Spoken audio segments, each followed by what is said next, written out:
At least you have your health. Health's not good enough. Not everyone shares your sense of humor. Health is wealth. Evolve. Evolve. We evolve through pain. Evolv The Podcast. Andrea and Julie. It's time to begin. Hello and welcome to Evolv The Podcast. I'm Julie Saunders. And I'm Andrea Waycott. And this is the podcast that deals with health and fitness with a smidge of humour. Well, we try. I think we're funny. I think we're hilarious. And I even have my mic free-ranging tonight like some kind of rapper on stage. Like I could get up and break it down, but I'm not going to. We're not going to do that. Andrea. Come on, it'd be fun. So, My name is Andrea. We do a podcast. Andrea's all... I like to... Okay. Andrea's all chirpy because she's been on holidays, haven't you? I have, and we hired an electric Tesla for 10 days. And I know just, that, don't I? Yes, you do. Because I got to talk to Andrea every morning for about an hour because she was stuck charging the Tesla. It was such a pain in the butt. But nice to talk to you. Thank you. Such a good idea. In theory. At the time. I sort of spent most of my holiday just looking at shopping centre car parks. That's what I discovered because that's where a lot of the charges are. Well, you've burst my bubble. Yeah. Because I was like, I'm super pro electric car, Tesla, other makes are bringing out some pretty snazzy looking ones. And after your little, sojourn away, it won't work for you. You live in the country. I'm not interested yet. When you live in the country and you do lots of Ks, like you do not want to be interrupted by charge time. Like you just don't. Yeah. No. I don't have time to do charge time, although it will be at my home, right? Yes, but when you do long distances, like you can only go, say, 400 Ks, and then you're like, oh, right. Got to charge this, otherwise we're going nowhere. And I think you were saying too, you were going, there's a whole lot of charge, and all of a sudden, no, you only have 8%. Yeah. Surprise, a sneak attack. It's like your mobile phone, you think, oh yeah, it's got 20%. The next second you look at it and it's like battery saving mode. You're like, whoa, where did that happen? It's all the TikTok. But no, when you have your wipers on, your heaters on, any of that sort of stuff, it all uses extra power. I'm like, kid, unplug the iPad. You're pulling power. You got nothing. Through the back hills of Sydney. 1 minute we were 20%, next second it was like, you're going to be there at 8%. No! That's scary. And that would be very stressful. I can well imagine. God, yeah. And we live out of town, so that's not good. Nah, I've decided we are not an electric car family right now. No, but you've got your eye on something else now. So you want a little fast broom that because petrol. Yeah, it takes 10 minutes to fill and it gives me a whole lot of fun because it's got soul. Andrew's getting a BMW.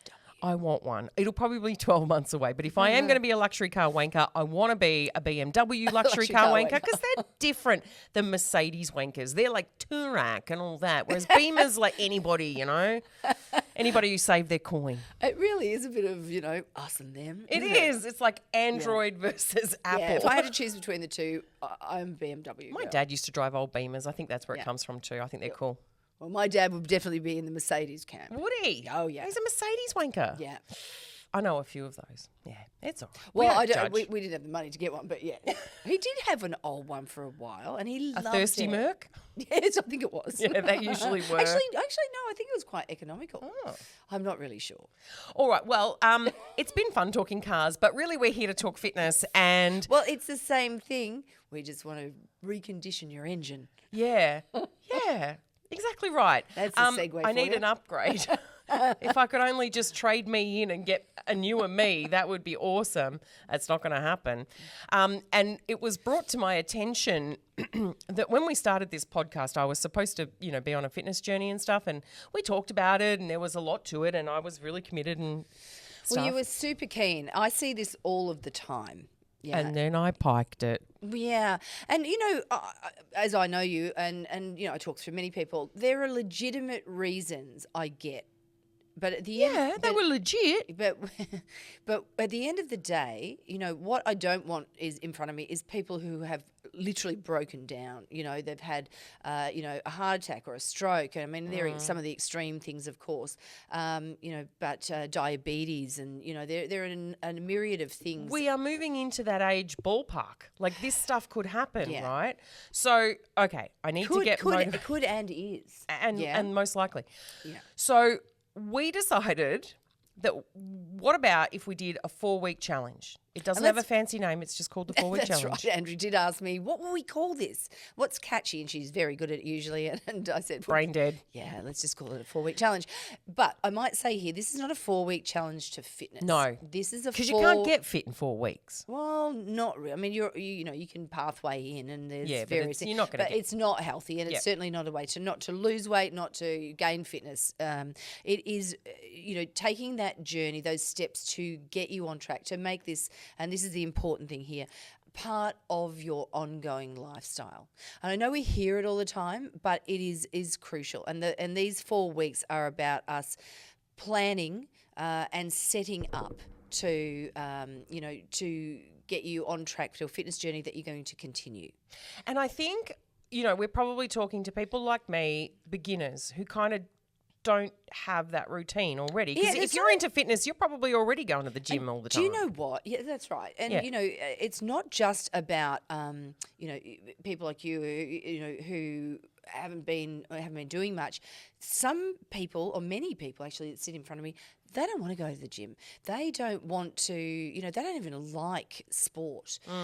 But that doesn't mean this can't be fun and rewarding, and that is the challenge for your trainer, and that is often the challenge, of course, for yourself as well. And what I do guarantee you is if you do this. If you get on board with this and you make, health and fitness part of your lifestyle, I guarantee you will feel better. You will have more energy. You will have a better libido. You will have, less symptoms, if you're perimenopausal or you've got hormonal imbalances. I promise you getting on this will just make you feel so much better about yourself. And it doesn't necessitate you coming into a gym. No. But it does necessitate you planning and committing. And making it a routine, as you say. Like, it's got to stick. That's right. And if you can afford to get some help from, a trainer or someone like myself, then fantastic. But it's not essential that you do that. It's really bloody helpful, though. It is, and it will keep you on track. And sometimes it's a matter of committing for, a 12-week period to someone who can help you get on track, particularly if you don't know anything. So, therein lies the importance of what we're going to address right now, which is the planning and preparation for this. Because if you don't do that, if you don't put these foundations down, I guarantee you'll be looking at something like this in 12 months' time going, yeah, I should do this again. You know what it is? It is all the planning. It is. I was a smoker. I went and did a smoking cessation course. And yeah, you got medication and you got all that stuff. But the most helpful part of that was just talking to someone and getting your thoughts right about the process. And so I just reckon that this is going to be so handy for those people who are sitting on the fence going, I know I should be doing something. But, No, I know I should be doing something, but I've tried, I've done it, I've started. Yeah, but it's the guilt. It's all that stuff that goes along with being a failure. And that's what I'm saying. This planning part is about setting yourself up for success. Yeah. There's no benefit in feeling bad and guilty and like you have disappointed yourself and others. Fearful of how hard it is and how difficult. Like when you're coming from minus degrees of fitness, it's really scary because it hurts. Like it hurts. And I won't sugarcoat any of this stuff. It is hard work, especially if you are coming from a place of being extremely unfit or you've had medical issues or rehabilitation or your posture hasn't been bad, so you've got aches and pains and things like that. I'm not going to tell you that this is going to be easy. It's not. But I am going to tell you it's going to be rewarding in so many ways. You're going to have the energy to play with your children. Should they be grown up, you energy just to walk around and not feel like you're out of breath all the time. When you wake up, you've got some energy in your day and you're just not feeling like you're dragging yourself through life. And relying on coffee. And rely on coffee. And I might say having 1 or 2 cups of coffee a day is fine. No, but if you're reliant on that and your caffeinated drinks, your monsters and things like that, like get off that crap. Honestly, it's just doing you just all things bad. So all right, so we're going to do the 4-week thing. Yeah. This week is week 1 and we are going to start talking about setting down some How to goals. how to prepare, Yeah. how to prepare yourself, because I think you have to prepare yourself somewhat physically, but absolutely mentally and emotionally. All right. For this, So- particularly if you're coming from a place of not doing anything at the moment. So, what would be the first thing that I should start thinking about? What's the first thing? Well, I think you've got to sort of sit down and ask yourself why. And you might be able to spiel off, I'm doing it because I'm overweight, or I'm doing it because I've got heart disease in the family and I don't want to cark it. Or all of the above. Yeah, and there's many reasons Yeah. that and usually there are a number of reasons for each individual to do it. But you have to sit down, and I want you to sit down with pen and paper, or make yourself a note on your phone if you want to do it that way. But you need to see it. It needs to be tangible. Why am I doing this? And I want you to be completely honest with yourself. This is not for anybody else to view. I mean, you can obviously discuss this with your trainer or not, but you need to know why, and you need to be able to come back to this and reference, why am I doing this? As I sort of referenced before, is it medical? Is it because I want to lose weight? So it's obviously that. Is it because it's cardiovascular? I'm puffed all the time. Find that, and then dig slightly deeper. Than that. Find, I don't have enough energy to play with my children. I'm tired and cranky all of the time. So, this is not just about the fitness journey. It's about the intake of fluids. We've talked about this on the podcast before. Yeah. What you're eating, what you're drinking. You can always go back to check out some of those too. And we'll come back to that in the next episode probably. So or one after. Yep. So, but essentially right now it's why, and you have to really tap into that, because that is going to hold you grounded to this. Yep.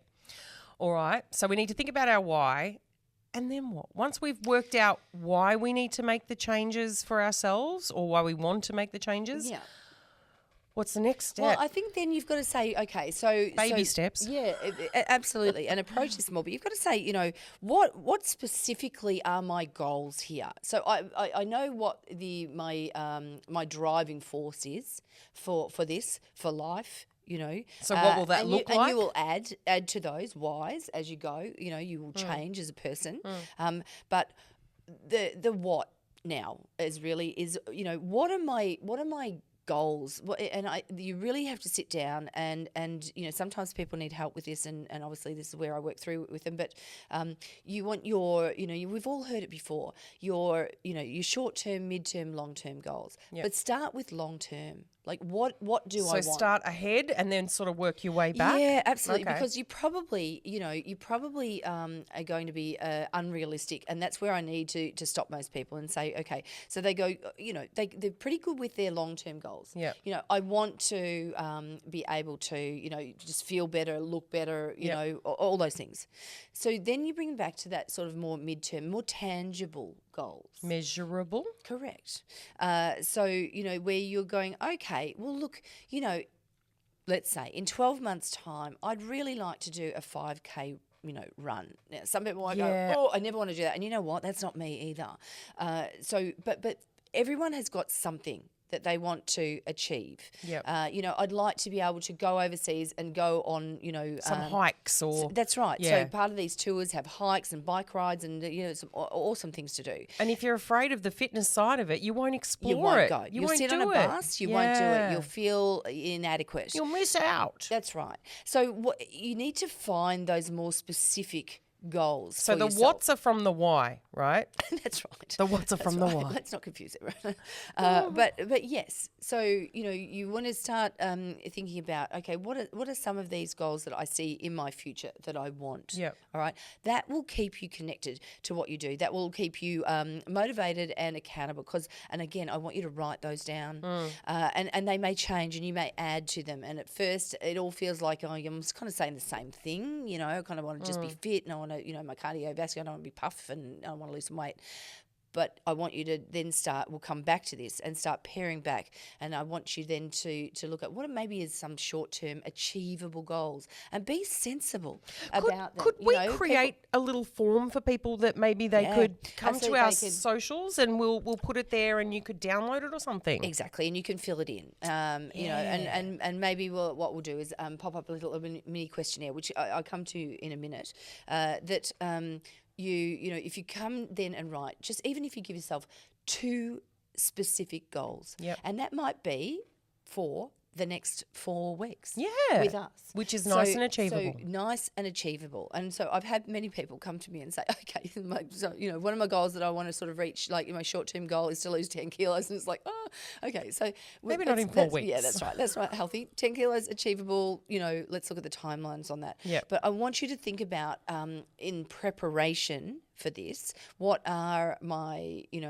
short-term goals? You know, would I be happy at the end of, you know, an 8-week period, for example, to have lost, or, you know, even a 4-week, I've lost 2 kilos, or I'm able to do, you know, and to give you some examples of, I've been working with my clients over the last couple of weeks. You know, some of them want to be able to hit a particular strength goal on a particular piece of equipment. Yeah, I was going to say, because like my routine is to measure myself on a scale, always. That was how I grew up. Get on the scales, you'll know how successful you've been. Yeah. But that's where I need to change, and that's where. And you know what? Some people need to do that. So if there's obesity, and we're dealing with that, we actually have to have, obviously, you know, it has to be measurable. We have to see that decrease, and that's what we work towards. But we would set like a 2 kilo goal. You know, that we want to lose, for example, not a 10 kilo one. You know, that is in our future. We look at our long term is like, okay, where do you want to sit? You know, with your weight. You know, as a general, you know, where would you be comfortable? But right now, what are we working towards? We're going to work towards something that's achievable. And once you hit that, you go, okay, I can do that. Yeah, I can do that. So let's just say we set the goal, I've got to lose 2 kilos in 4 weeks. Let's say I do that. Mm-hmm. Then what? Because I know me, I'll go, good, I achieved it. Job done. What else have I got to do today? Like I would probably start looking But you've already, I think you've skipped over a number of things there where you've already set for some of your long-term goal is that, you know, perhaps you want to lose 15 kilos. But how do you stick to them, Jules? Well, again, so at this stage, I think we're jumping ahead again. So at this stage you want to prepare and plan. You want to write down, as we talked about the whys, we want to write down the whats. Yep. You want to, you know, you want to have a master plan of kind of where you're going, and that's really important. Yeah. And I think then, you know, you want to set yourself up for success. Like if you're going to go to a gym, and that's how you're going to do this, you think that's your best way. You got, you know, friends, family, or that's the thing, whether you've been in a gym before, whether it's your thing or not your thing. Yep. But that's been a decision that you've made, so that would be in part of your planning, you know. So you're at the how part now. How do I do this? So if go get yourself some new runners, some new leggings, because it's always fun. And I think this is part of the, you know, the how do I do it. So you want to prepare yourself for exactly that. So it might be that you want to invest in something that makes you feel a bit good. So you know, invest in a bit of clothing, some really good quality footwear. And I urge you to do that. And that doesn't matter whether you're working in a gym or you're working at home. So at some stage you need to be out, you know, doing the steps that everyone talks about. So, you know, yes, you want to feel good, you want to feel comfortable, you want clothing that, you know, if you feel a bit uncomfortable with your body, you want something that's easy to move in but, you know, not clingy at all. And then, you know, or if it's something that you know, you feel that you best work towards, you know, aspiring to having, you know, something that's a little more form-fitting, then that's great. Whatever that motivates you, whatever makes you feel comfortable, that's really important. Then decide, you know, am I going to go to a gym? If you are, then research the gyms in your area and and go and visit them. Often, most of them will give you, you know, up to a week's trial. Oh, so if I go in and I ask, I might receive a bit of a most of them would. And you know what? It's a freebie, but it's a freebie that allows you to know whether you're going to be comfortable in that venue. And you know, you might only. And what I urge people to do is go and get on the treadmill or a bike. I mean, it's pretty simple to start those things, and you can even ask them to help you do that. Yeah. So they'll show you how to work the equipment. And then just sort of get the feel for it. Don't put yourself out there where you're feeling uncomfortable. I don't know what to do with all this equipment. But if a gym won't give you access for a trial for even one session, I suggest it's not the gym for you. Okay. To be honest. Yeah. You're going to make a financial commitment to that, that venue and to yourself, obviously. So you want to be comfortable. But okay, so that is part of your planning. Decide whether you're in or out of a gym. If you're in a gym, I urge you to take on board, a personal trainer for a period of time. It might be ongoing for some of you, but at least engage with a good personal trainer for 8 to 12 weeks that can set you up. You cannot do it in 1 to 2 sessions. Just can't do it. If you're not going to go into a gym, that's fine as well. You need to set yourself up with some equipment at home, and you don't have to go and spend a fortune. We all know my favourite store, which is Kmart. Yes. Kmart Australia have some amazing things that can get you started. And obviously you need to probably be talking to a professional about what to do. So before you go out and buy anything, before you buy any of your clothing, before you go and buy any of your gym equipment, the next step here is to sit down and in some capacity make sure you are actually medically fit to train. And any good personal trainer will send you out a medical and a pre-exercise questionnaire. Which I've done. Which you have done. Yeah. And this is where we can really be more specific, and they can prescribe an individualised Yeah, that's where we for say, you. I've got a shoulder injury, or I've got this, or I've got that, and they can look at that. absolutely. So if you're going to work with someone, then you need to to be very upfront with them. Talk to them. They need to be able to communicate with them, and they need to be able to really buy into what it is you're looking for, and to complement your style and your personality as well. Let's say I'm not going to go with a trainer. Let's just say. Yeah. Where the heck would I start if I didn't have a trainer? Well, the danger here is there's so much information. I mean, the good thing is there's so much information on the internet, and like there's YouTube and the bits, all the socials. Yeah. And the bad thing is there's most of it is rubbish, and can be quite dangerous, to be honest. And because it's not individualised, they have no idea of your fitness level. Yeah. Your medical conditions or any injuries or anything that you have. Sure. So you have to be super, super careful. Yep. However, I say to people who are going to start, the first and the best thing you can do is forget all the equipment. Yep. Start and get your steps up. Yeah, your steps. The first piece of equipment that I would buy is a smartwatch. You don't have to go out and buy an Apple Watch or there's lots of cheap ones out there now. There is, and they work, and it's just a matter of making sure you can read your heart rate and to know how many steps you're doing. Yep. Get a read on that first. And if, let's say, you're doing 3,000 steps in a day on average, then I would say what we want to do is set a short-term goal here to increase that to 4,000 a day, and then build that up in increments, slow and steady. I like that. Just going that extra 1,000 steps, that's something you go, I could do that. And where you're aiming there, your longer-term goal here is to be hitting 10,000 steps a day. We are so sedentary. We sit behind desks. We sit and do things. You need to get off your butt and walk. I don't want you to go out there and start slogging it out. I don't prescribe running for any of my clients whatsoever. Now, if they want to run or they're training for something, obviously we will look at that. So that's specific training. But as a general rule, I will have them doing, some high intensity stuff, but very low impact. Yeah. So walking is your best friend. It's So fantastic. That is your best way to start. But before you even start that, those are the steps I want you to go through. Why am I doing this? What is it that I need to achieve? What is it that I'm doing it for, and what can I do? What are my goals? What do I want to see happen? Indeed. Yeah. And then, how am I going to go about it? So that's kind of like your first week of preparation. Okay. That seems pretty doable. And we will put some kind of PDF or something that you can download, print off, or whatever. Just keep a look at it on our socials, and we'll put that up, because I think that would be really good if people could kind of have something in front of them, reminders of what we've talked about. Yeah. And Jules maybe will go into a little bit of detail with each of those points so you can be reminded what you're supposed to write there. And any of you that are really keen to kick this off, then DM me and I will send you out the questionnaires, and you can start your process with me. Because you can train people no matter where they are. Yeah, like you don't have to be near Jules. She can do online. Yeah, I don't have clients. A number of my clients are not in Victoria. Yeah. So if you are looking for a good trainer, I know one. She's all right.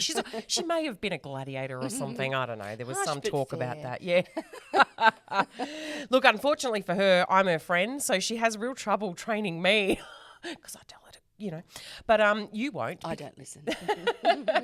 So yeah, no, definitely if you are looking for a trainer, Jules, and if you do want someone who is close by and, you'd be able to refer someone probably in their area or possibly whatever. be able to find someone, for you. But I can certainly help you along the way to, asking the right questions. So if you are wanting to go into gym and you are wanting to seek out a trainer, then there are a number of things to look out for that will put you on the right track to getting someone that will work with you. Oh yeah, you wouldn't want just anyone. It's like when you go to a hairdresser, it's a really serious thing. You want to walk away feeling. Yeah, it needs to be a real partnership. Yeah. And you need to have someone who's really going to engage with you, who's going to personalise that, that program and for are you. proven, experienced, Yeah, and absolutely. fun. But that's not what you're going to take on. I just do not let that deter you from starting this journey. Yep. Your results won't come in as quick, I understand, but anything is good. Yeah, and we are all about just encouraging you. But controlled. And me. Yeah, so to move. that's right. So we want you, slow and steady wins this race, okay? Put your plan together, yeah? Foundations first. All right. Why, what, how? That's the 3 things you need to remember today. Follow us on socials. We'll give you some document to download. And thank you, Jules, for kick-starting and putting a foot up my butt and maybe someone else's. Because if we could just I'm get... going to do that when you turn off these cameras. Turn off the cameras. Even if we could get a handful of ladies, men, whatever, to start thinking about this, we're doing a good job in the universe. We're good people. That's right. So, Good yes. karma? I urge you very much to do this and do this for yourself. Okay, this is not for anyone else. This is for yourself. That and the swimsuit you got to fit into in summer. Just saying. Yeah, well, that's always a thing. Thank you for joining us. If you wanted to leave us a comment or anything on our podcast, you are welcome to jump onto our socials, or the podcast player that you're listening to this might have the ability to review and leave a few stars, maybe a comment or 2, nice ones only. That would be wonderful. And we hope you join us next week. Now, normally we do this every 2 weeks. Oh, yes. So we're doing this, every week for the next 4 weeks. You will get an episode of us in your earbuds every week for the next 4 weeks. Through this week, 1, 2, 3. Any questions, send them through. No question is too silly. The main thing here is that, Who's going to win the election over in the US? You get on board. That's a silly question. Get off. Oh, you said no question was silly. They're eating the dogs. They're eating the cats. Did you not see that? No, I didn't. I've been too busy training. She's not on TikTok enough. I'll show it to you later. All right. Thank you so much, guys, and have a great week. We'll catch you next week. See you later. Evolv the Podcast. Say goodbye to Andrea and Julie. This episode of Evolv the Podcast was co-produced by Julie Saunders and Andrea Waycott. If you wish to get in contact with the show, please reach out on social media. You can find us on Instagram, TikTok, and Facebook, or email evolvethepodcast@gmail.com. That is Evolv with no E. Thanks for listening. Till next time.